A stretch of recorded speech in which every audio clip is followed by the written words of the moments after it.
coming to you live from Shadyside High. Only 2 days to go until senior prom, and anything could happen.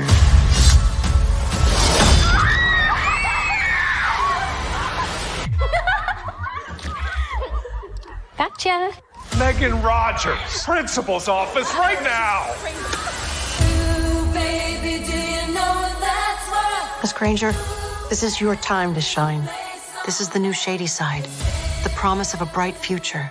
This is your chance to fulfill that promise. I'm trying to win prom queen, but I am never gonna find a prom dress. You're so gonna win prom queen. You better believe I am. Welcome, class of '88, to your senior prom! Hi. Hi. If you make a fool of me, this will be the end of you. It's Shadyside. When's it all going to go wrong?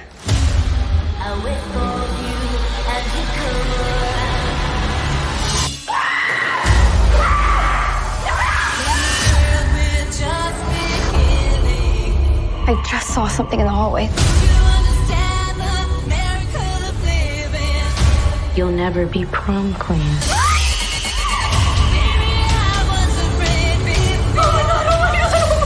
Megan, go! I know how it sounds. A whole bunch of people have disappeared. Where are all the prom queens? We're trapped! How do we get out of here?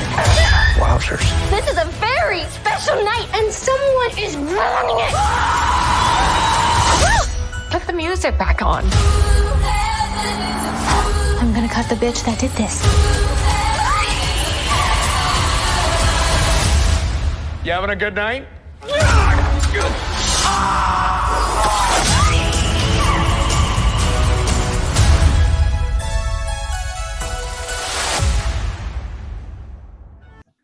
Hello, everybody, and welcome to the latest episode of Fresh Cuts on this Memorial Day holiday 2025. I am Mike. With me, as always, it's Mr. Venom. How's it going, Venom? Greetings and salutations, high school bullies. Hopefully we don't have too many of those listening because I have a history with them myself, so I don't exactly have a soft spot. But how the hell are you doing, Mike? I'm doing pretty well. I am doing well. Monday, I was able to just kind of relax, although it doesn't really feel that different. I just slept in a little longer than when I usually have to wake up for work. But also with us, it's Don and Ellie. What's up, Don?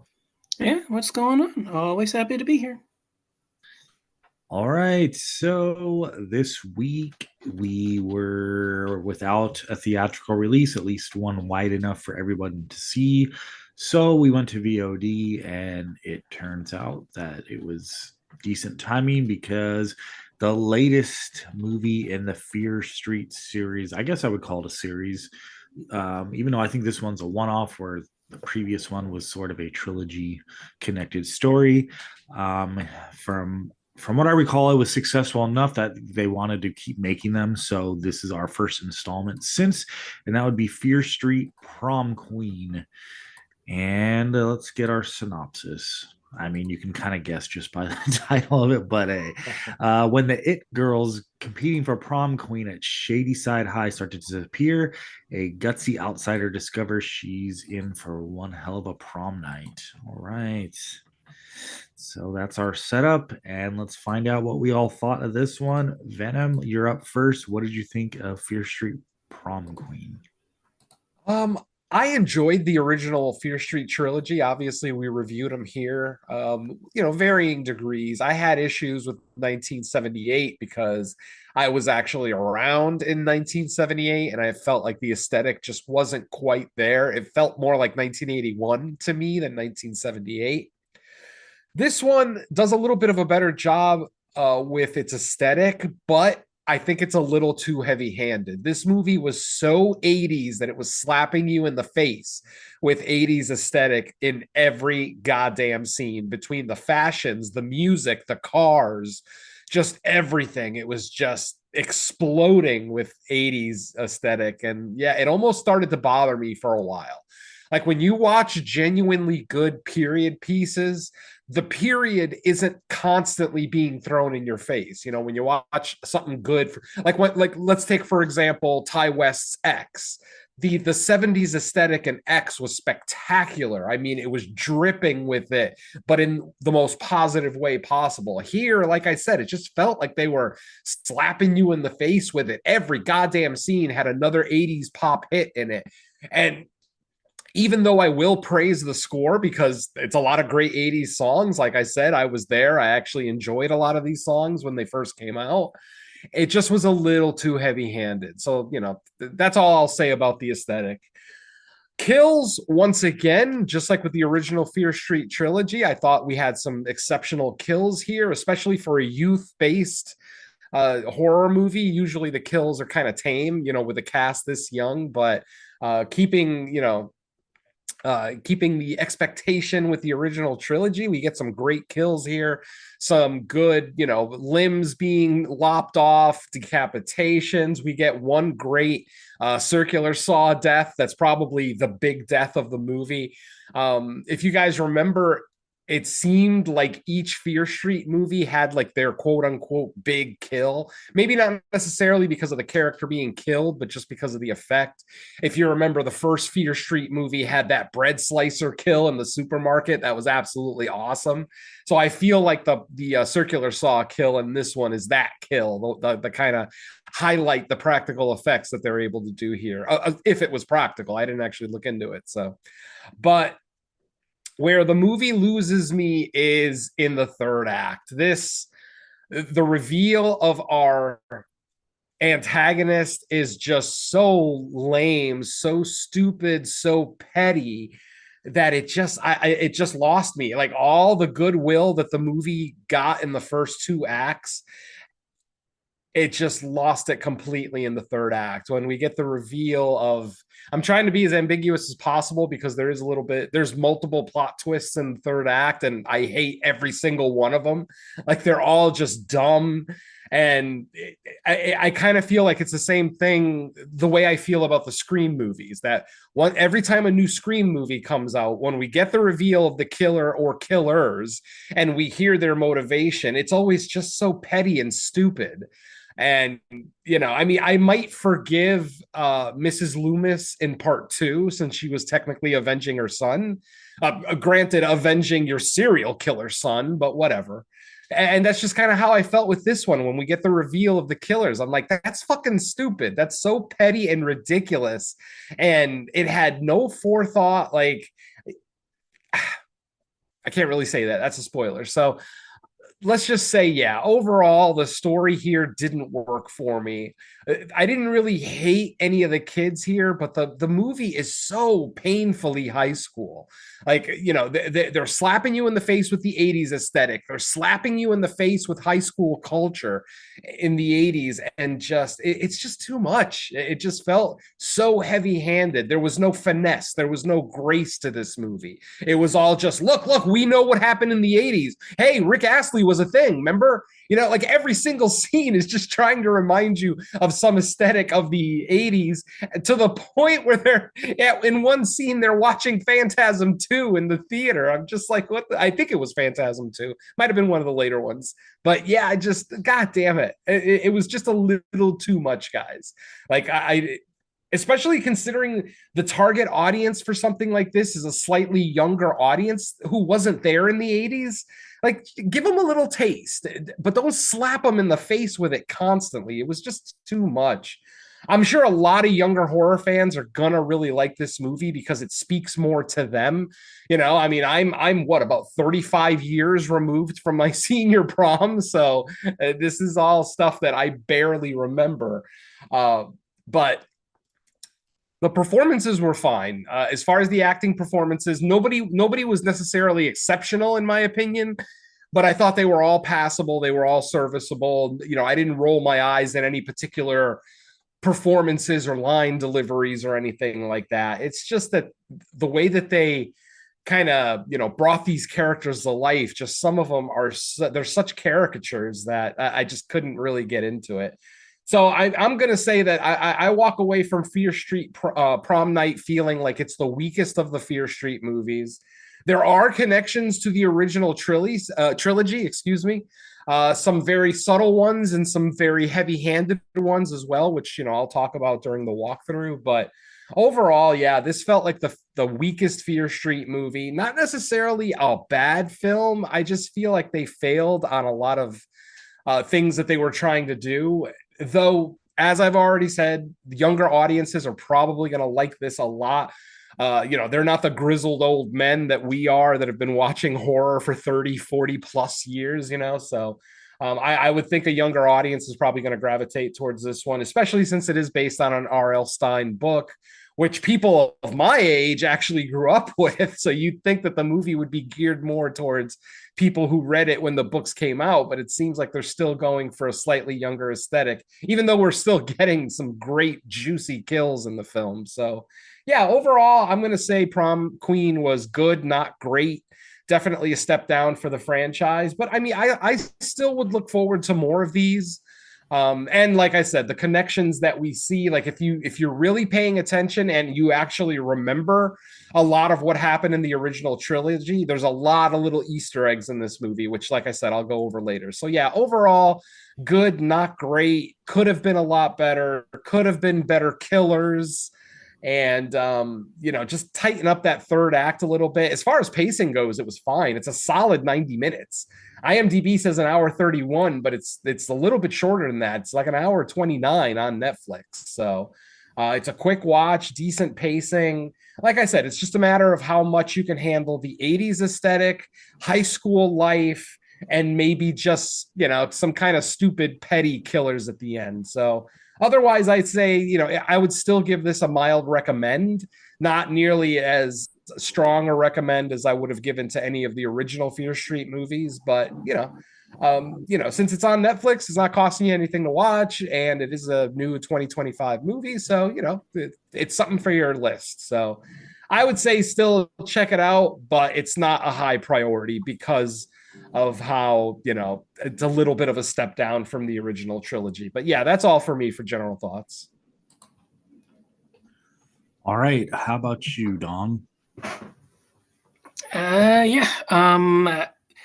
I really enjoyed the original trilogy as well. I think I had all three on my list when we were doing the year-end reviews. So I believe the rankings was 1666, 78, and 94 on my end. But yeah, I really enjoyed all three. I had a lot of fun with them. I do agree. I do think that this one is a slight step down. And I mean that just in the general sense that this is a slight step down. Where if I were to rank everything, I would probably say this is about on par with 1666. In that 94 and 78 for me would be 9.5s or above. 1666 in this one, I'd probably say would be a 9. I had a lot of fun with it. I don't mind the 80s prom, whatever, aesthetic that you have with the pop music and all that. It's prom. You're supposed to be like that. The fact that 90% of, I would say, like the main antagonist takes place at the prom. So, I mean, you're gonna have pop hits all the time. That's kind of expected. Um, yeah, I agree. I don't really mind the group of kids. I really like the high school pettiness. I really like all the different cliques and the fight to be popular, the fight to be relevant, going against the grain. Fighting your morals. How low are you going to go to try to get that last vote and get prom queen? I really enjoy that struggle. I mean, yeah, it may be petty, it may be insignificant, but I really enjoy the way that they put the spin on it. The way it plays out at prom, how all the different interconnecting storylines come together. I really enjoyed it, and it kind of kept things moving along. Fantastic stalking scenes. Probably some of my favorites, scenes of the year. A couple of these, probably I would say the one in the storage room where they're trying to, well, I can't really say much, but yeah, there's some great set pieces in here. Kills are brutal. I love some of the kills in here, and yeah, it really works pretty well. To answer Venom's question, yes, that is Phantasm 2. I only know that the difference between 1 and 2 is because of the actor who gets skewered by the balls. That actor's from part 2. So yeah, they were showing Phantasm 2 in the that they were being truthful with that. They did go to see that in the theaters, which um, I really enjoyed. My favorite in the franchise. So always fun to see that one represented. Yeah, again, I'm gonna follow up on Venom. The main issue for me is the third act. The revelation makes no sense. None of the outcomes really play into what's going on, and everything just it feels really redundant and petty and ridiculous. So yeah, I'm not really a fan of where the third act goes, and that's the reason why it's kind of down for me. I think it's kind of it ends on a whimper where I will say this: we are aware of what's going on regarding the killer or killers by about the hour mark. I think we get an idea of what's going on, and then the final revelation at the prom kind of doesn't satisfy what's going on with what we know. So it only makes sense that that would, you know, where the final 10-15 minutes kind of comes together. I think it kind of is obvious, and it kind of just it kind of just falls off a little much. But that's really kind of my main issue with it. Other than that, I really enjoyed it. I had fun with it. Again, breezy 90 minutes. Um, don't have too many issues with it, but yeah, the final act, it kind of draws it down just enough for me to. I would say it is probably the weakest of the main series. I don't know if it would. I'm just gonna say it's like the weakest of the four, and I'll say that. So it doesn't match the original trilogy, but it is fun enough for, I would say it's a fun enough watch. I did catch a couple Easter eggs, so I know that there's going to be more in the discussion when we bring that up. But yeah, can't really think of much else to come together. So yeah, I guess back to you, Mike. Okay. Um, as far as the original Fear Street trilogy, I remember thinking the first one was okay, not really caring for the other two. Um, and as far as this one, yeah, it's really not for me. I have a teenage daughter. Maybe she would like it better, but I, I didn't care for this. I didn't care for the story. The third act, yeah, not good. There were some decent kills, but it was mostly like CGI, which sucks. And other than that, is basic story, kind of predictable, and 80s aesthetic. We don't need any more of it. It's played out. It's tired. It's boring. And I don't really care if we ever get any more of these movies. They're not for me. I just don't care about.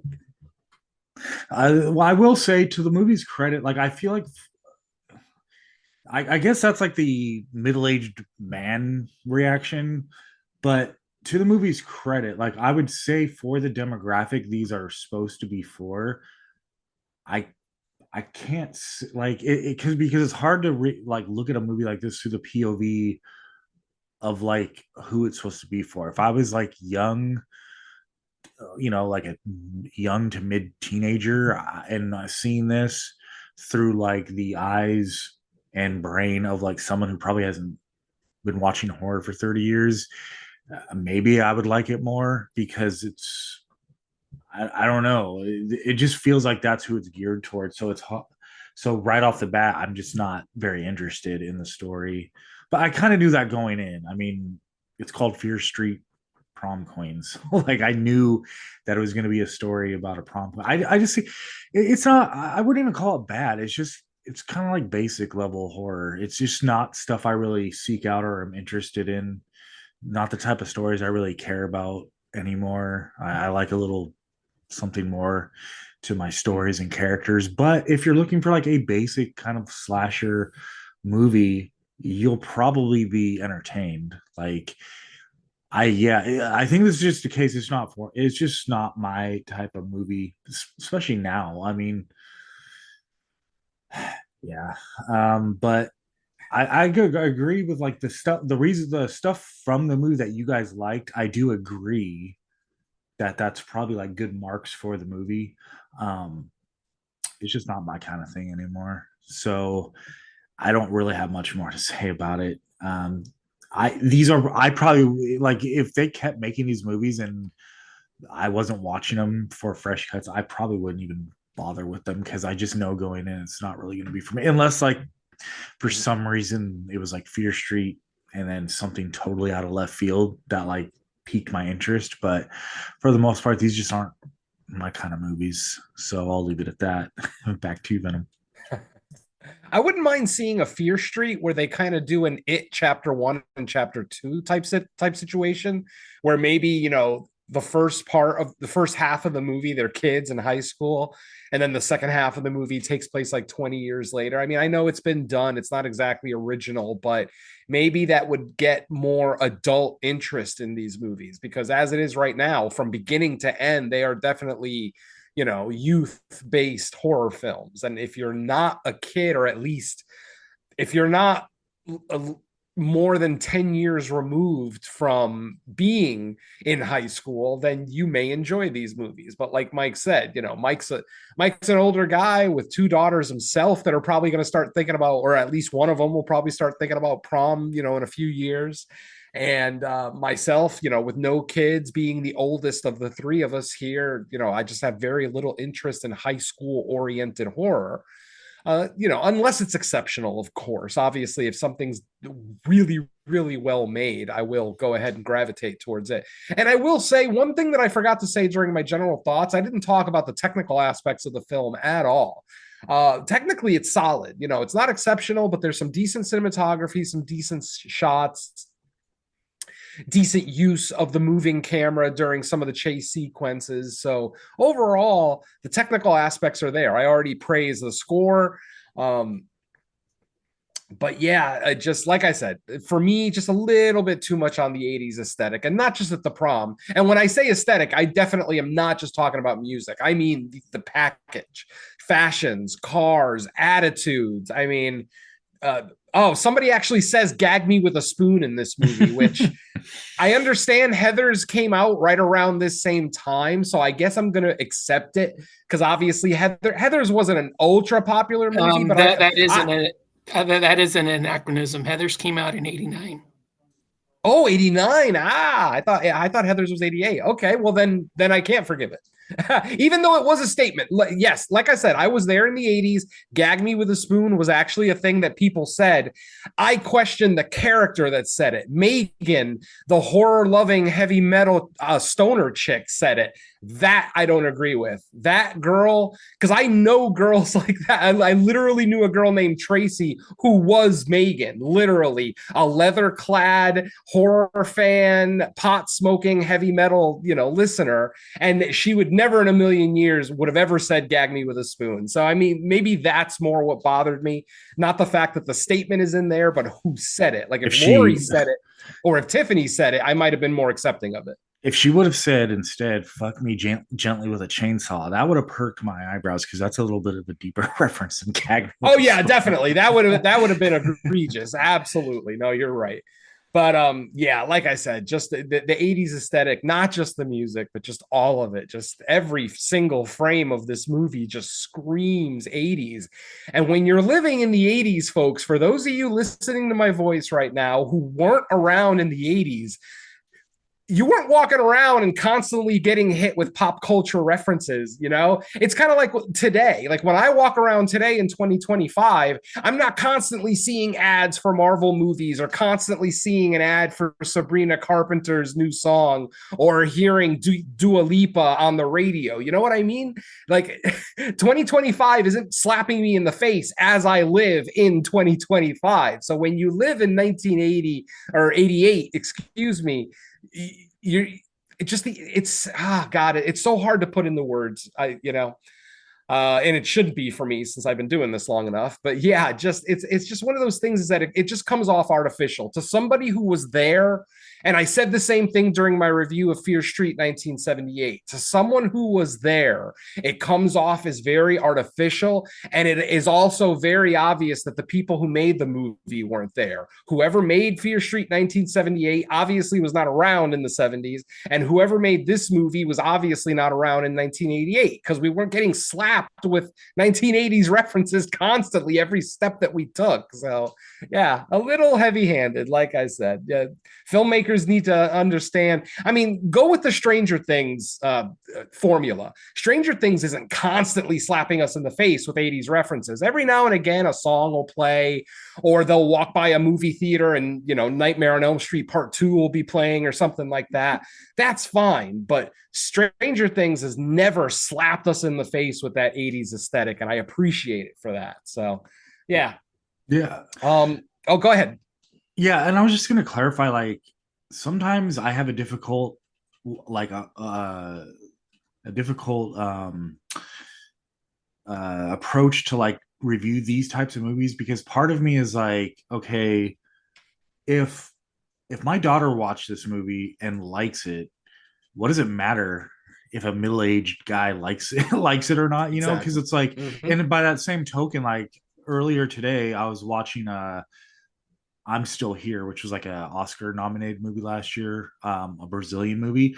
And it's like the opposite. What does it matter if my 13-year-old daughter likes that movie or not? Because it's not really geared for her to watch a movie about these deep layered philosophical, you know, type movies. So it's like sometimes I feel like if there's movies that are obviously geared toward a certain demographic, if that demographic likes it by and large, then the movie's successful. Now, that's not to say that just because it's geared towards a certain demographic, it can't be successful outside of that, because there's plenty of movies with like teenage casts and stories of teenagers that I will watch and I'm still like, wow, that's good. I think it's more this one, you know, it's a pretty typical, like, you know, high school like movie about prom stuff. So it doesn't really kind of deviate outside of that world. It's just kind of basic. I wouldn't even like I said earlier, it's not so much that it's bad. It's just kind of like a basic, not the type of movie I really seek out. But if younger people are watching it and liking it, then it still should be considered a success, because I think that's who these movies are being made for ultimately. Yeah, absolutely. And considering these movies are in a shared universe, I do wish that this movie would have referenced the original trilogy more. Like, we've got Easter eggs, but no actual story plot points. And it's like, for those who don't know, this movie, Prom Queen, takes place 6 years before the events, obviously, 1988, 6 years before the events of Fear Street 1994, when they actually broke the curse. You know, the original curse on the town. So this is only 6 years before the curse breaks, but no one is talking about it. No one really is talking about how shady Shadyside is. No one even references Sunnyvale. Like, yeah, they do. I think we see Sunnyvale on a map. No, there is one. There is one reference at the very beginning. They were talking about. It was like right at the very beginning when they were complaining about the prom queen. It was when they were going through like the character introductions at the very beginning. One of the characters mentions how Sunnydale or Sunnyvale or whatever the other town is. They were complaining about them always getting like one up or something. I remember hearing that. Oh, okay. Well, I totally missed that reference then. It probably was a one-off line from a character that wasn't even on screen, probably. It was from one of the it was from one of the prom queens, because she was talking to her boyfriend. Ah, okay. Well, cool. But I mean, I guess that's a reference. I'm talking about the overall curse. Like, by this point, the other thing is that in that one there, they bring up the idea that there is a curse in 94. They wouldn't have known that in 88. No, of course not. Duh. I know, but I'm just saying the curse has been going around since 1666. But I'm saying don't forget the idea that there was a curse was brought up in 94. That's the point. No, it absolutely was not. Don't you remember all the names getting put in the stone every time somebody from the good family marked them for death? Like, that had been happening since 1666. Right, but that's the part from 94. That's the part in 66 that No, takes. no, that's not that part from 94. That started right all the way back. Literally the very What I'm first just saying is that the victim. characters. I'm just saying is that the characters were made aware of it, that there was a curse in 94. That's my point. Well, those characters, but not the town. The But the town's town not was aware. already. No, the town was aware. They absolutely were. Maybe not of the exact curse, but they knew that there was something between Sunnyvale and Shadyside that was not normal, potentially supernatural. Like they talk about it right at the beginning of 94.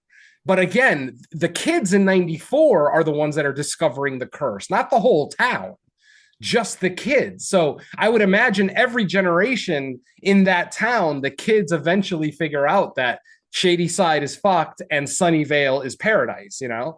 It just, like I said, right from the start of the curse back in 1666, when Solomon Good picked his very first victim, that name appeared etched in the stone. So all of those victims over hundreds of years continue getting etched in stone. And I don't know. It just bothered me that there were no references in this movie to anything that happened in the original trilogy, at least not a major one until the very final frame of this movie. In the very final frame of this movie, we finally understand why the events of this movie happened because of a very familiar symbol that we see on the floor. So I just wish they would have leaned into that a little bit more, because basically this is a standalone movie, even though it it appears in this universe that R.L. Stine has created.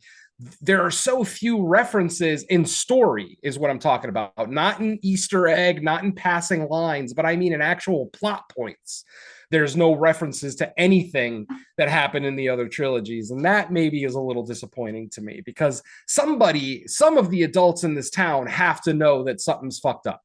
Like they don't live their whole lives in this town and continuously watch Shadyside, have massacres and natural disasters and, bad luck with crops and blah, blah, blah. I mean, we're talking hundreds of years of this.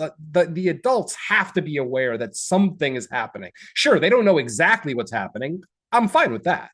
But that's all I'm saying is just, I wish this movie would have maybe referenced the Good family a little bit more. I know the Goods live in Sunnyvale. None of them live in Shadyside, but I don't know. I just feel like the family was so big in Sunnyvale that people in Shadyside would be kind of familiar with them.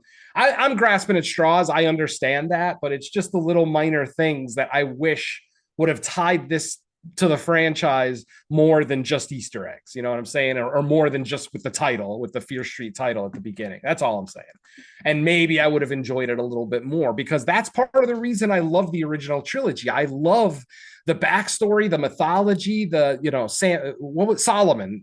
I might have said Samuel earlier. Solomon Good, and the fact how he, framed, what was her name? Elizabeth Fear, I think was the name of the girl that they thought was the catalyst for everything happening in the town, but it turned out Solomon Good framed her. I think that was her name. Sarah. It was Sarah Fear.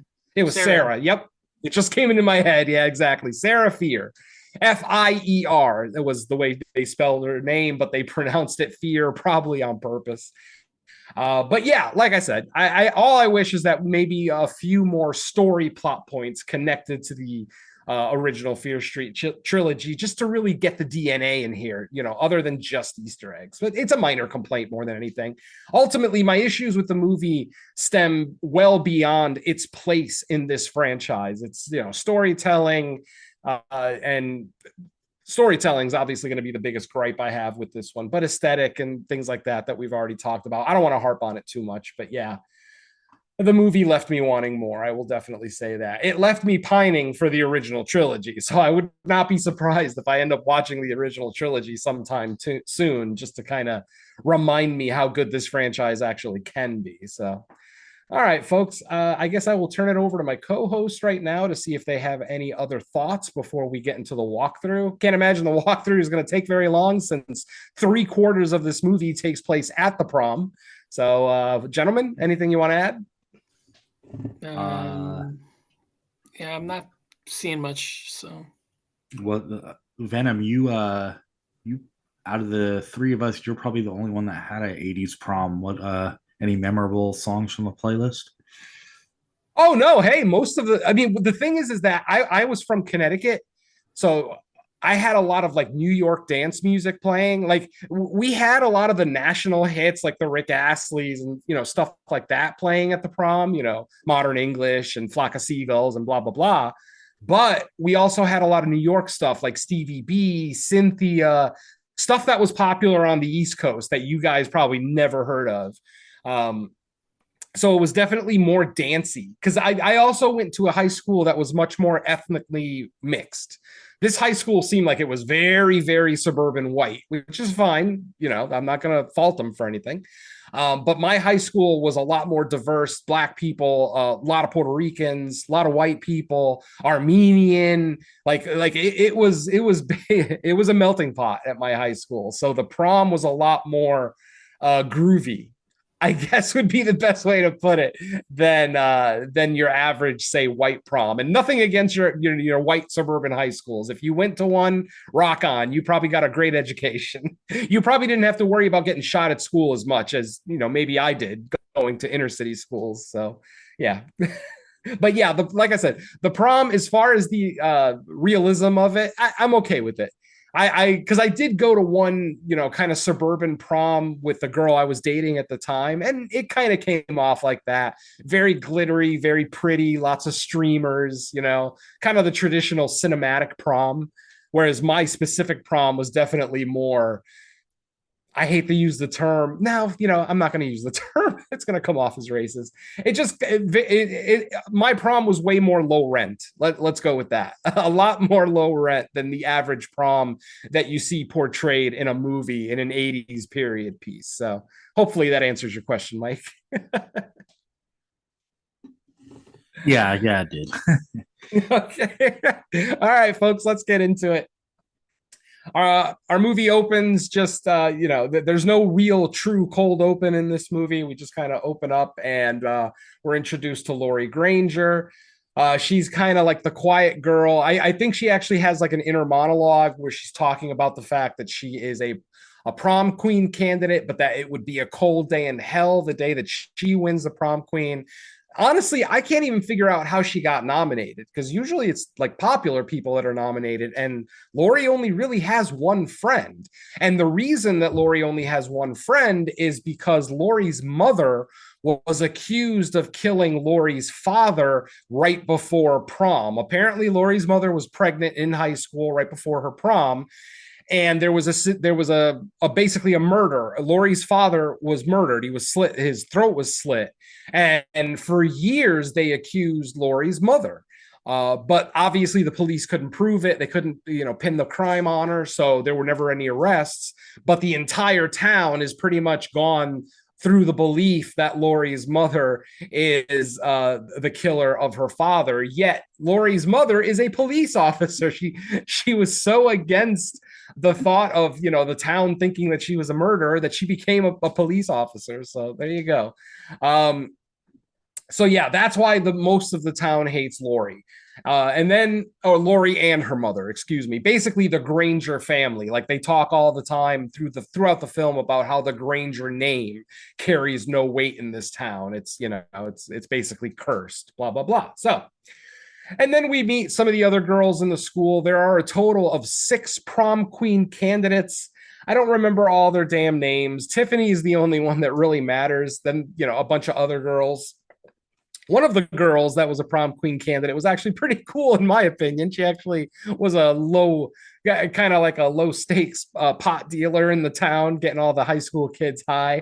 I knew a couple of them in high school as well, and they were always the greatest people, not just because they were providing drugs, but they usually were very well balanced, good people for whatever, reason. So, and like I said, we meet a couple of other candidates, and then we get the general high school aesthetic for like the first 15, 20 minutes of the movie, where it's just the mean girls, which led by Tiffany Falconer, she's kind of like the main mean girl, if you will, who's she's the prom queen favorite. She's the one that most people think are going to win.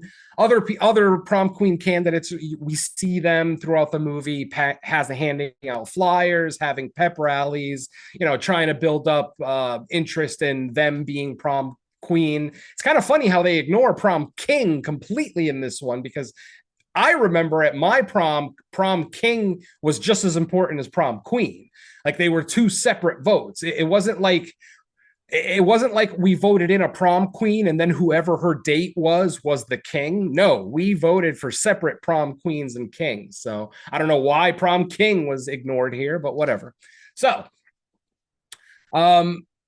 we basically like I said, we get a lot of animosity, a lot of high school bullying towards Lori. Tiffany, obviously the worst of the bunch, constantly telling her, how her mother's a murderer, blah, blah, blah.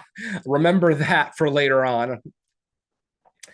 And so let's get into the killing. Our first victim, unfortunately, is the cool prom queen candidate, the one who actually sells weed.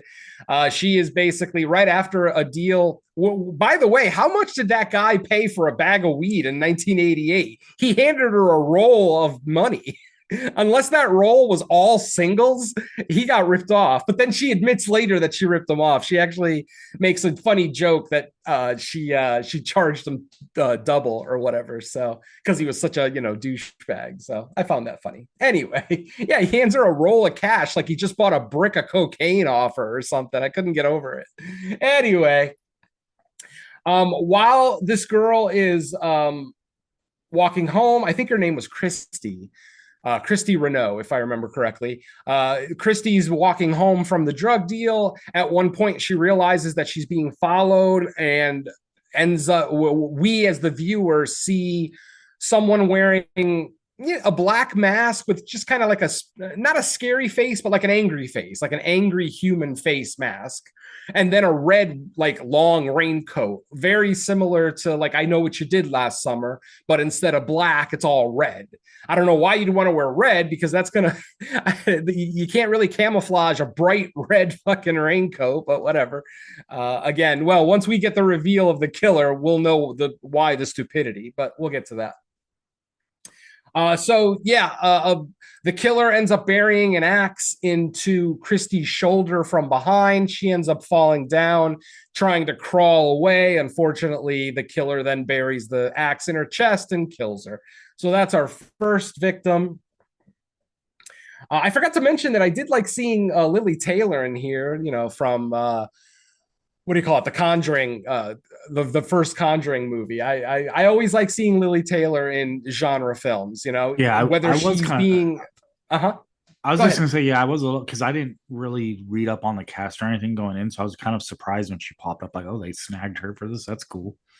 Yeah, and it was perfectly cast too, because she's actually playing the vice principal of the high school, but she's such a boss bitch, I guess is the term that women like to use, that she basically runs the school. The principal is just this effeminate little white man that literally stands behind her in every scene. It's like, why not just make her principal if she's basically running the school anyway? But whatever. So like I said, well cast, because Lily Taylor pulled off that character. She was even she was a red herring for a very short time for me, just because of the way that her and the principal kind of walked around the school together. And once we get a certain reveal later in the film, I started to think that she was the killer, or at least the mastermind. You said that, because I was kind of glad that as well. I caught on that she may have been the killer pretty early on, with how like strict and regimented she controlled the school.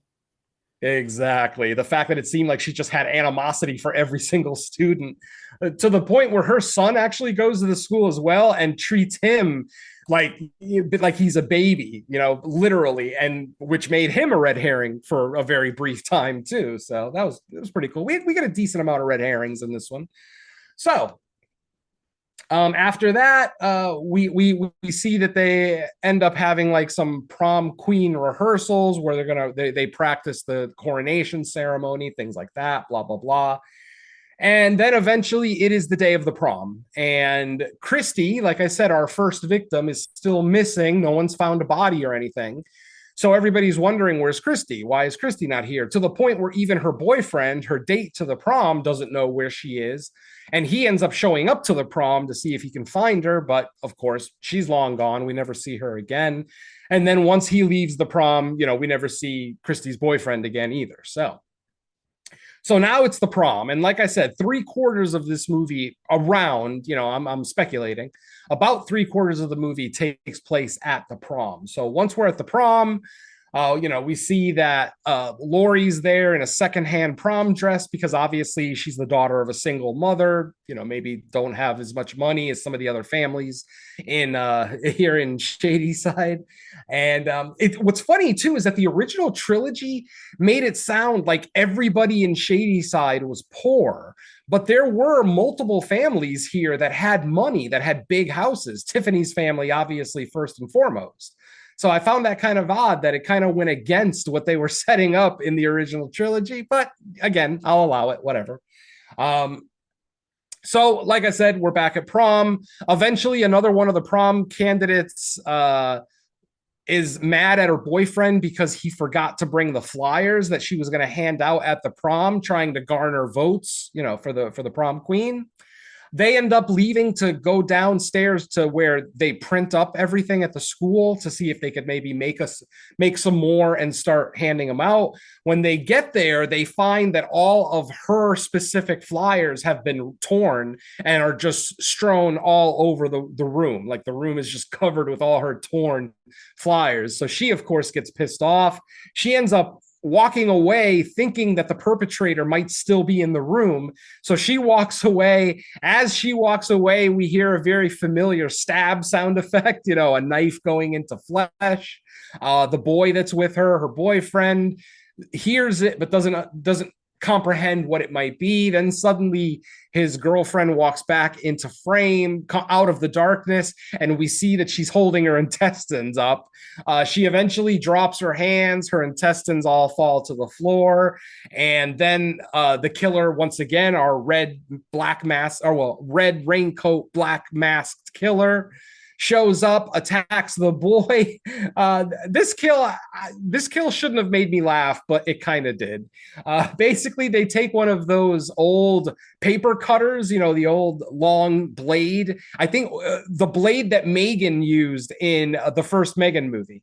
You remember when she killed the Asian dude in the elevator? That thing. So basically, that paper cutter. The killer cuts one of the guy's hands off completely. Then, rather than killing the kid or finishing the job, he flips him over and decides to cut off his other hand. So now this kid, both of his hands have been cut off by this paper shredder thing, and he's going and trying to open the door. And the image of him trying to turn a doorknob with no hands, just two bloody stumps. I'm sorry, that made me laugh. I'm an asshole, whatever. I'll deal with it. But yeah, so, and then he falls over dead. So yeah, that's the end of him. Let's see. Oh, and then eventually we get another prom queen candidate, the black girl. I forget her name. Damn it. Yeah, I can't think of her name. Anyway, the black girl prom queen candidate, she grabs her boyfriend, or no, other way around. The boyfriend grabs her because he wants to give her something, like he's got her a gift, but she thinks that he just wants to go have sex, down in the basement of the school. Well, both things can be true, my friends, because when they get down to the basement, the guy actually does have a gift for her. He has a necklace that he stole from his mother and gives to her, which I don't know why a guy would think a stolen necklace would mean a lot to a girl, but especially when she recognized the necklace right away. She literally said, "Is that your mother's necklace?" And he's like, "Well, it'll look better on you." And I'm like, "Yeah, but you still stole it." That seems odd. Anyway, this is where we probably get the kill of the movie. Just as the couple are about to get hot and heavy, in comes our black masked killer with a handheld circular saw, one of those like handheld power saws, and literally just holds the saw blade up against the guy's head, basically cutting part of his face off of his head. It never actually like falls off, so it's not like we see skull or anything like that, but basically, you know, it just kind of goes sideways into his head and makes half of his face kind of just dangling there. And then of course he ends up falling over dead. The girlfriend gets scared and she accidentally backs into a power panel. I don't know why this power panel in a high school has this many exposed cables and leads and everything else, but whatever, I guess I have to accept it. She ends up backing into it and getting electrocuted. One of the lamer deaths in the movie, but whatever. Electrocution kills are always kind of hard to make exciting in a movie, you know, unless their head explodes or eyes blow up or something like that. But so that's some more prom queen candidates have now been dispatched. At this point, Tiffany basically tries to embarrass Laurie once again, browbeating her about her lineage. Oh, your mother killed your father, huh? Yeah, you know, it must run in the family that you're just as crazy as your mother, blah, blah, blah. You know, just giving her the standard high school mean girl bullshit bullying. Eventually, one of Tiffany's friends, Melissa, ends up overhearing Tiffany, you know, berating Laurie, and she ends up feeling sorry for Laurie. She feels bad for Laurie. So Laurie, of course, after this being berated by Tiffany, she ends up crying, which of course ruins her makeup. She's got mascara running now. She's in the bathroom contemplating leaving altogether because at this point, she's already gotten into an argument with Megan, her friend Megan, who, yes, she took Megan to the prom. By the way, I don't remember too many high schools in 1988 that were so progressive they would let a lesbian couple go to the prom. Like, 88 was a weird time, my friends. You know, the 80s, when it came to homosexuality, not nearly as accepted as it is now. So I think that's a little bit of a stretch. I think that's more 2025 social justice warrior mentality kind of bleeding into our 80s movie. But yeah, like I said, I don't think that there would have been too many schools progressive enough to allow that, but whatever. So let's see, where are we? Oh, right, Melissa. So after Melissa witnesses Tiffany bullying Laurie, Laurie's now in the bathroom crying. Melissa actually does a really nice thing. She comes into the bathroom and she hands Laurie her makeup kit. Just hands her the whole makeup kit for her to help, you know, to fix herself, to fix her makeup and everything else. Melissa kind of apologizes and says, you know, you don't deserve that. I'm sorry. Tiffany was out of line, blah, blah, blah, blah, blah. And then when Laurie comes out of the bathroom, she's got a whole different makeup setup. She's got like the wings, kind of, you know, the black wings coming off the eyes. Like it's not quite goth, but just way more like sexual than the makeup that she had when she got there, which was, of course, just her basic good girl makeup. So as soon as Tiffany sees Laurie in her new makeup, she's like, oh, you got a new look, huh? Well, it's not going to matter because you're never going to win prom queen, blah, blah, blah. And then finally, they get into an altercation on the dance floor, and the DJ just stops the music and just yells into the microphone, "Dance off!" Yes, my friends, in the middle of my goddamn horror movie, there is a prom dance off. Oh my God, it was so insufferable. I'm sure somebody somewhere enjoys this scene, but I sure as fuck didn't. Anyway, of course, we get pretty much what you expect. Laurie and Tiffany start dancing without partners, just by themselves. Very basic dancing. I mean, these are 17-year-old white girls, so you can't expect them to be like Beyonce's backup dancers by any stretch. So they're just doing very basic dancing. Eventually, Tiffany kind of trips on her own feet, and then she kind of has a misstep where she thinks she's going to spin one way, but then changes her mind, but then it kind of looks stupid. Everybody on the dance floor who's surrounding them while they're having their dance off, you could see the looks on their face suddenly change. Like, oh my God, Tiffany's fucking up. And then we actually see Tiffany's mother at the prom, because she's a chaperone there, basically hiding her face in shame. I did forget to mention there's a rather important scene before the prom at Tiffany's house. Tiffany tries on her dress for the first time. Her mother comes out and says, "Oh, you look perfect. Absolutely amazing." And then she calls dad out. So we meet dad for the first time. And then dad is like, oh my God, look at you. You're an angel. So very obviously, these parents are living vicariously through their daughter. And then the mom even makes a comment right before they leave for the prom that no daughter of mine is going to lose to a Granger. So obviously, just more perpetuating of this town and how they look down at the Granger family because of what happened ages ago. So let's see, where are we now? So very obviously, oh, right. And then in the middle of the dance off, as Tiffany is very obviously losing because Lori's absolutely nailing it.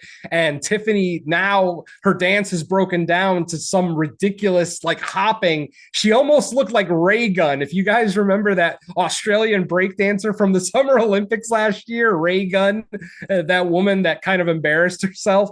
This is what Tiffany started looking like. She literally was kind of hopping like a kangaroo. I don't know.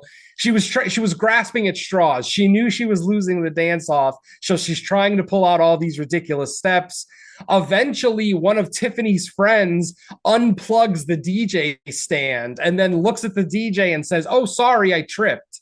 Obviously, the friend was trying to, save Tiffany from any more embarrassment. But of course, as soon as the music stopped, Tiffany realized that she was embarrassed and ran off. Whereas now everybody starts surrounding Lori, and obviously Lori's starting to get a little bit more popular, blah, blah, blah. At this point, right after the dance off, this is where Megan comes to Lori and says, "I think there's something wrong. I can't find any of the other prom queen candidates. I can't find them or their boyfriends." Obviously, Christy's been missing for 2 days already. But now there's people like missing from the prom itself. But Lori doesn't believe her. Lori, of course, we have that kind of cliche scene where Lori, the loser, basically thinks that Megan is shitting on her first good moment. Like, I can't just have this one good moment and, without you trying to ruin it, blah, blah, blah. And Megan ends up leaving in a huff, not leaving the prom, but just leaving the general area. Let's see, where are we? Okay, and then and then there's a little altercation between Melissa and Tiffany because after the dance off, Melissa comes up to Lori. Don't forget, Melissa was Tiffany's best friend before the prom. Melissa walks up to Lori after the dance off and congratulates her and says, "Oh, you look great, blah, blah, blah." Tiffany walks up to both of them and says, "Oh, are we having a tender moment?" And Melissa just basically walks away from Tiffany. We see the look on Tiffany's face that she's now basically abandoned because all of the other prom queen candidates were part of the same clique. I think they called it the Wolf Pack. Tiffany's Wolf Pack, they called it. So literally Tiffany Falconer and all of her friends were the prom queen nominees. How the hell Lori got nominated is beyond me. I don't know if that was like a joke or a gag. They never actually reference it in the movie. And Lori is a pretty girl. Don't get me wrong. I'm not saying that she doesn't deserve to be nominated for prom queen, but because she's so quiet, standoffish, and plus because the town kind of hates the Grangers, she didn't expect to be nominated, and I don't understand how she got nominated. So again, more suspension of disbelief. So after Tiffany and Melissa have their little spat, Tiffany throws punch. They have the bowl of punch there at the prom. She throws a glass of punch at Melissa, ruining her dress. And then Melissa goes to the bathroom. We see Melissa, clean herself up, redo her makeup, redo her hair. And she's about to get dressed again to rejoin the prom. But then, of course, we see our black-faced killer standing on the other side of the mirror that Melissa is looking into. Eventually, the killer makes himself be known. He kind of comes out from behind the mirror. We see that he's holding a meat cleaver. And obviously, Melissa thinks it's a joke at first, but then realizes that, wait a minute, there's something wrong here. So she tries to run away. She gets to at this point, we're in the locker room because, like I said, she's changing. So she's in the girls' locker room. And then we think that she gets away from the killer. She's able to, like, the killer trips. She's able to get to the door of the locker room. But then here's our first reveal, folks. She opens the door. There's another black masked killer standing in front of her wearing the exact same outfit, the black angry face mask with the long red coat.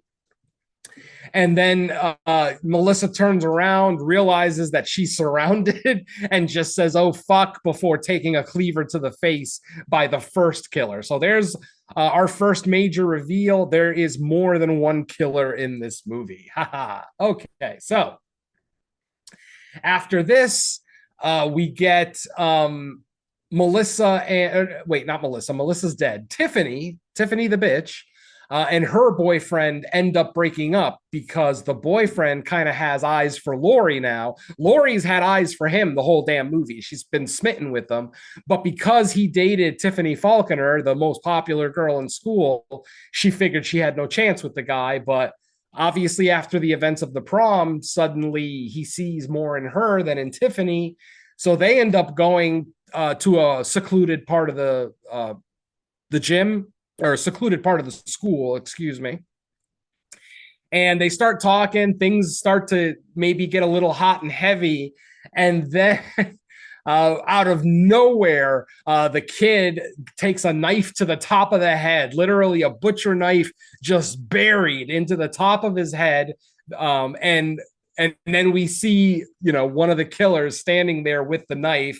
Lori, of course, runs away. She is able to actually get away from the killer this time because she's able to take a piece of broken glass and stab him on the non-heart side of his chest. So if she'd have stabbed him in the heart, maybe he would have fucking gone down for good, but she stabbed him on the other side, which only gave her enough time to get away. Now, what's funny is that at this exact moment, they're announcing the prom queen winner. The voting is done. They've tallied the votes, and they're going to announce the winner. And literally at the exact moment, and mind you, Lori's being chased by the killer. It's not like she completely got away. She got out of, the room that she was in with the other guy, but she's still, kind of being chased by this killer. As she runs back into the gym to rejoin the prom, they announce her as the winner. We see Tiffany and her mother both get incredibly angry and turn around and kind of leave the general area. Everybody's congratulating Lori, but Lori's trying to tell everybody, dude, there's a killer here. There's dead bodies down in the basement, blah, blah, blah. Because by this point, Megan and Lori have found where the killer's been keeping the bodies. It's down in the power room where the girl was electrocuted. So basically, there's like 4 or 5 bodies down there of people that have been killed at the prom. Nobody believes her, obviously, because, again, she's a Granger. Her best friend is a horror fan who does very gross practical jokes to people. She does it a couple of times here in the movie.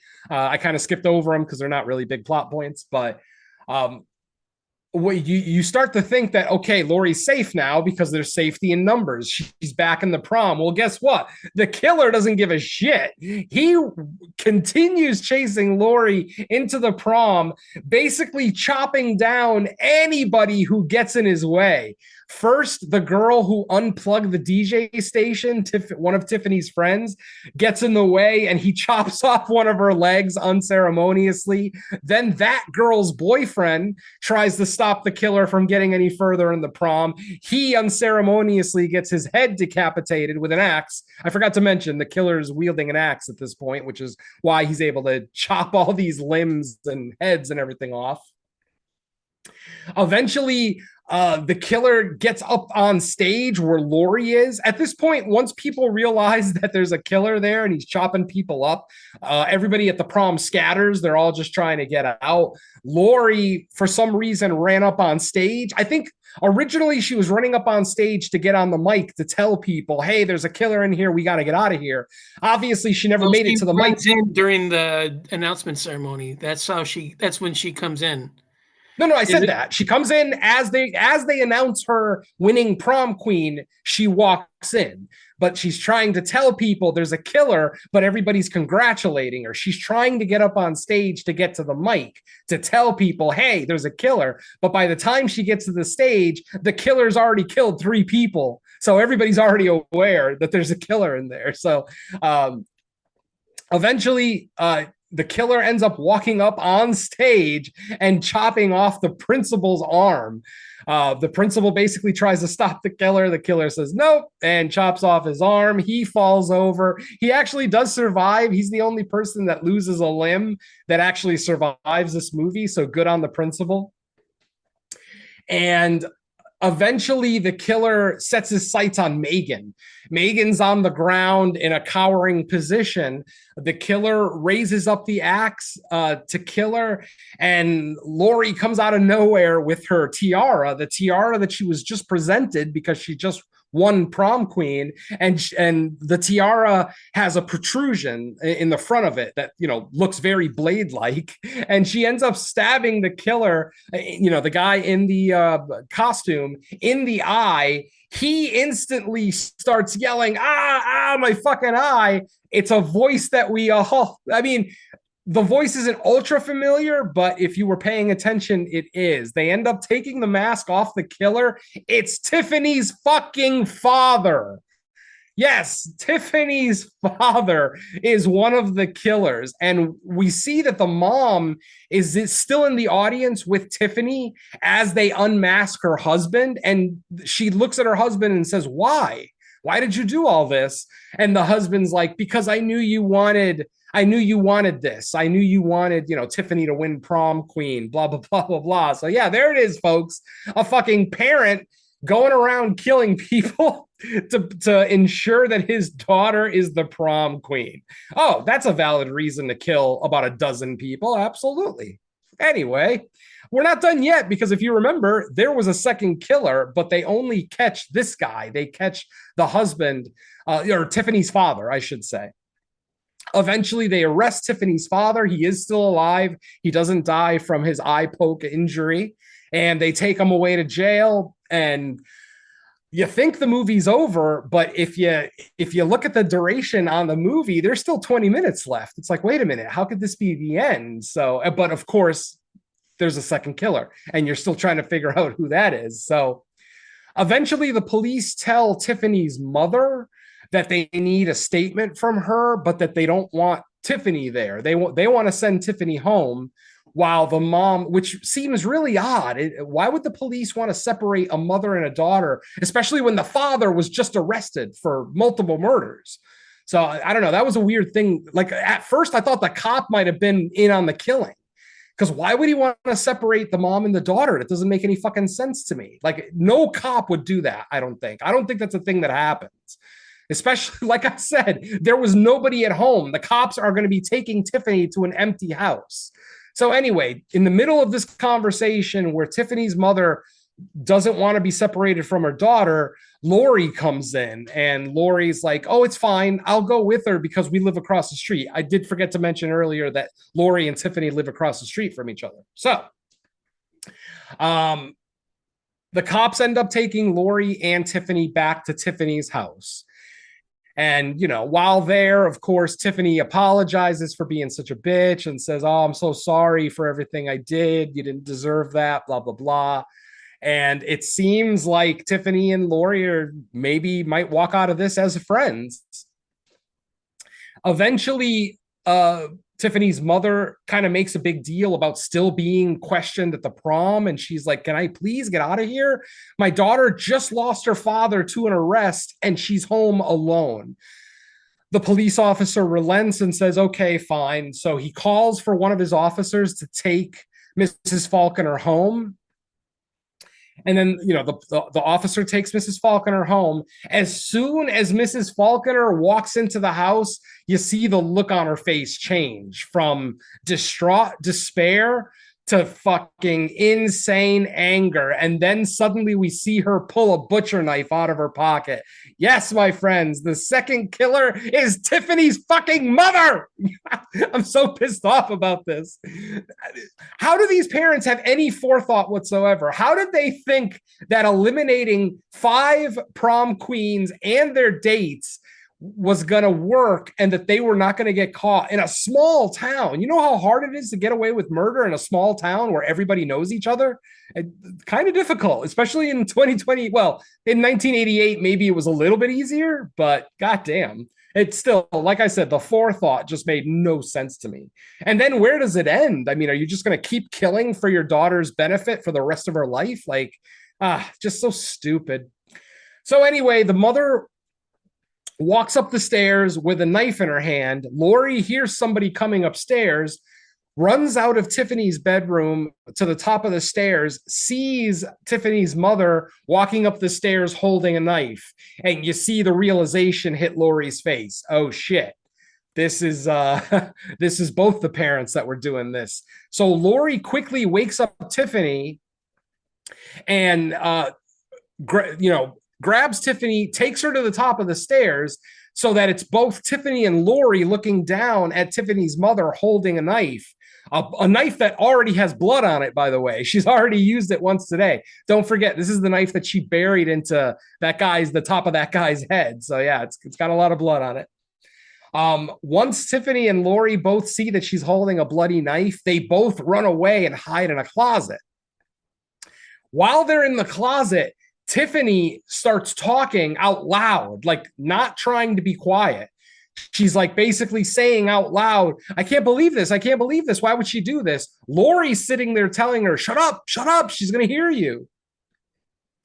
Eventually Tiffany, still talking at full volume, says, well, I guess it's about time you find out. And then Tiffany pulls out a goddamn knife and tries to stab Laurie. Yes, it's a family affair, my friends. We have a family of fucking psychos that are trying to do anything they can to advance the social status of their teenage fucking daughter. As I say this, I can't help but laugh. It sounds so fucking ridiculous. Somebody thought this was a good idea. There you go. I don't know. I'd like to meet the person who thought this was a good idea, but whatever. Now, granted, if R.L. Stine wrote this story as it appears in this movie, those books were meant for a younger audience, so I'm okay with it. Like I mentioned earlier, I wish these movies were geared more towards the people who read these books when they first came out in the 80s and 90s. To me, that makes more sense than rather than making it for the same demographic, the same kind of teenage young adult audience. I don't know. It just never really made sense to me when people do that, but whatever. So yes, Tiffany now has a knife in her hand. Tiffany's mother now has a knife in her hand. Tiffany's mother ends up pinning Laurie up against the wall, starts talking to her, and then this is when we get yet another reveal. Laurie's mother did not kill her father. It was fucking Tiffany's mother. As it turns out, Tiffany and Laurie's father had a relationship in high school. They ended up splitting up, and he ended up dating Laurie's mother, which infuriated Tiffany's mother. Nancy, I believe, was the mother's name. So yeah, she literally slits her ex-boyfriend's throat and then tries to convince the entire town that it was the current girlfriend, not the ex-girlfriend. But of course, since the police couldn't find any corroborating evidence, there were never any charges made. But obviously, Tiffany's mother, Nancy, has been perpetuating that lie for upwards of 20 years now, lying to the entire town, burning that hate, getting that hate all up in everybody's hearts. So yeah, as it turns out, it's Tiffany's mother that's always been the psycho. So just as Tiffany's mother is about to stab Laurie in the heart, Tiffany walks up and says, "Mom, let me do it." Almost like she wants her first kill. Though Tiffany acts so crazy, I wouldn't be surprised if she's already killed at this point, but whatever. She asks her mother if she can do it. Mother relents and says, "Okay, you go ahead and do it." Laurie realizes that they're adjacent to the top of the stairs, so she literally falls back on her back and then does like a double kick, a double up kick, if you will, for MMA fans out there, kicking Tiffany over the stairs, over the banister of the stairs, and then landing 2 floors down on a statue, getting impaled on that statue. My most satisfying death of the movie, because Tiffany was an absolute cunt. So I don't care about her at all. So, like I said, the most satisfying death of the movie comes right before the least satisfying death of the movie, because now with Tiffany dead, Nancy, Tiffany's mother, is now stalking Laurie. Eventually, she chases Laurie into the downstairs living room, and the mom, Nancy, thinks that she has Laurie pinned with no weapons. Eventually, the mother basically starts walking forward with the knife in her hand still. Laurie looks behind her, realizes that there's a trophy case behind her. So, oh God, and I love this about Laurie. Rather than grabbing the handle to see if it was open, which might have wasted her time, she literally just smashes the fucking thing open with her hand, pulls out one of Tiffany's trophies, which I thought was pretty poignant, and then bashes mom in the head with the trophy once, only once. Now, at this point, Tiffany's mother is not dead. She's on the ground, and she's literally asking Laurie for help. She's like, help me, help me. I'm like, excuse me? Your entire family just tried to fucking kill me. You think I'm going to help you at this point? And then the tone changes, and the mother is like, you're a loser. You're nothing. You're never going to be anything in this town, you know, blah, blah, blah, blah, blah. And then mom falls over dead. And right before mom dies, the last thing she says is, who do you think you are? And that's when Laurie kind of, for the first time in the films, shows some confidence and just says out loud, I'm Laurie fucking Granger.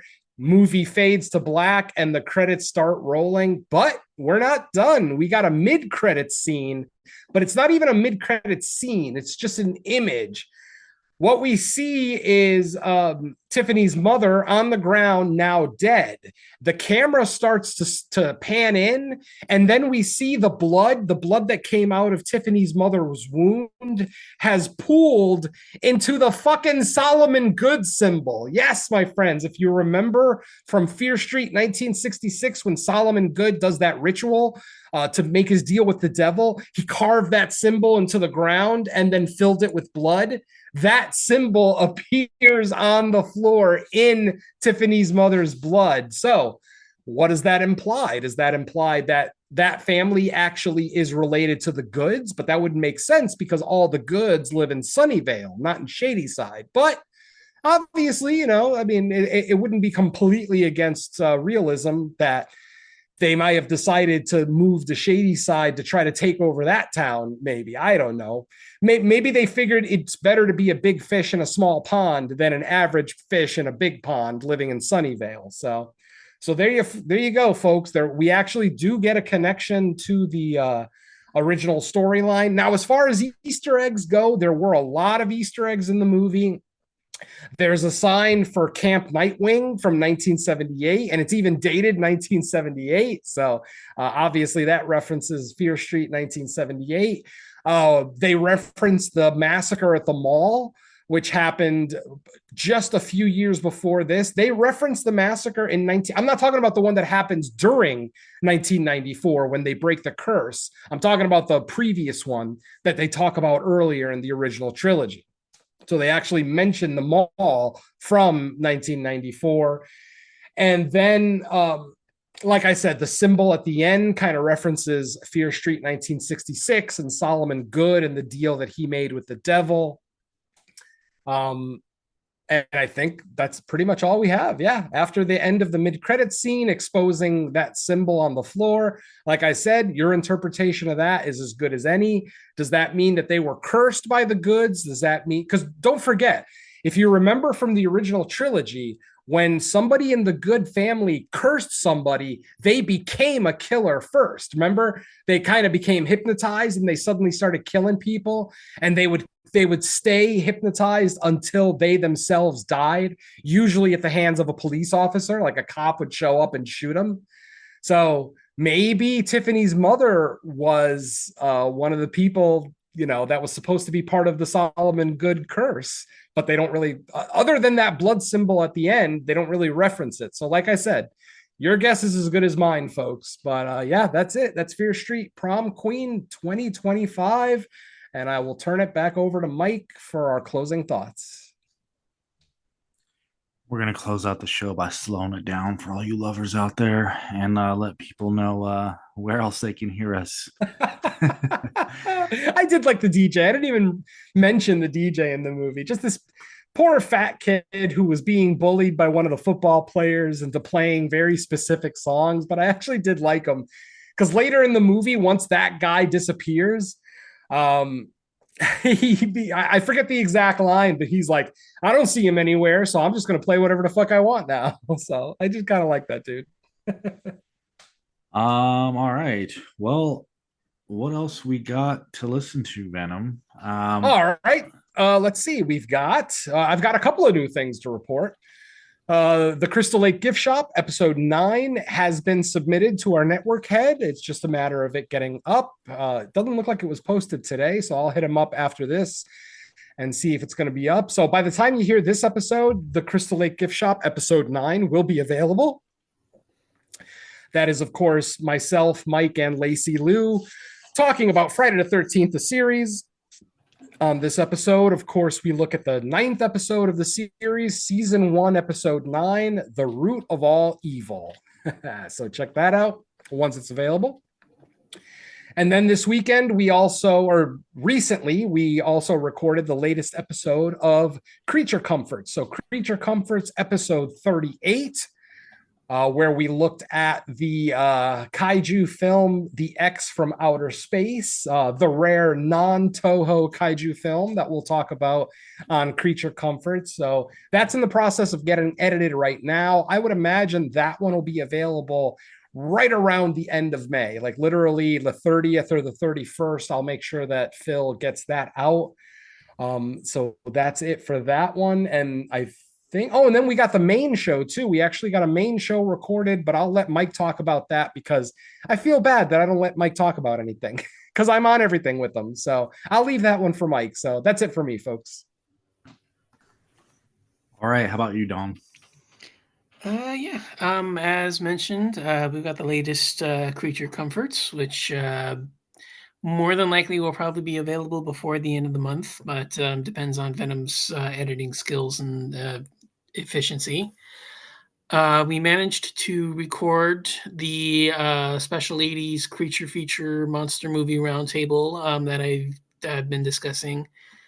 We should be available sometime soon, although it's kind of like the werewolf roundtable I discussed a couple of months ago, where I don't exactly know when the audio version of it's going to be available. So if we haven't heard the werewolf one by now, I can't imagine that we'll hear the Creature Feature one anytime soon. So it should be available as a video podcast somewhere, although I can't say for sure. But I guess unless I know where to find that one, I guess that's pretty much it for me. All right. And as Venom alluded to, the latest episode of the main show is out currently. It's up on YouTube already. It's just waiting on getting posted to Dark Discussions Network itself. But it was episode 67. We talked about And Now the Screaming Starts and what was it? Captain Kronos Vampire Hunter 2. Yeah, they're like Hammer horrors, but a little off. One is Amicus. One is Amicus, yeah. One is Hammer. Yep. Yeah, and they're a little offbeat from like what you might expect. I guess depending how extensive your experience is with Hammer horror, you might like look at these like, oh, they're doing something a little like it feels familiar, but also with a little difference in them. So that was a good time. And then we do all the usual stuff on there. We caught up with other things we were watching, talk some whatever news and conversation kind of comes up. It's a little more free form to open that one. So check that out. And then for Fresh Cuts, the next episode should be Bring Her Back. I don't see why it wouldn't be. back to A24 territory. I'm excited. Yeah. Yeah, not much on that. I mean, it's not much to figure out. That's the next episode. So yeah. And then I'm excited because we're actually getting an exorcism film the following week with The Ritual. So, and anybody who knows me knows how much I love my demonic possession movies. So I'm excited for that one. Nice. But I'm also, we're also getting a lot of great feedback on Bring Her Back. Like I've already spoken to someone who's already seen it, and they are just absolutely raving about it. So hopefully, the hyperbole isn't strong here, but I'm looking forward to both. I mean, the next 2 weeks, I'm excited for both films. So I've heard it referred to as the feel bad movie of the year, which sounds right up my alley. So I can't wait. And then we also, I think, sometime in the next few weeks, Dangerous Animals is coming out too. Yep. So it's after, I think. Yeah, I think that's it's the after, 13th. sure. Yeah. Mm-hmm. Yeah. So we've actually, it's going to be a good summer. I mean, we got a lot of theatrical horror this summer, so I'm looking forward to it. We've had good bouts of theatrical horror this year. And who doesn't love hanging out? I was just going to say, who doesn't love hanging out and like, oh, God damn it. And they haven't always been good movies, but we've got to the theater a good amount of times. Yep.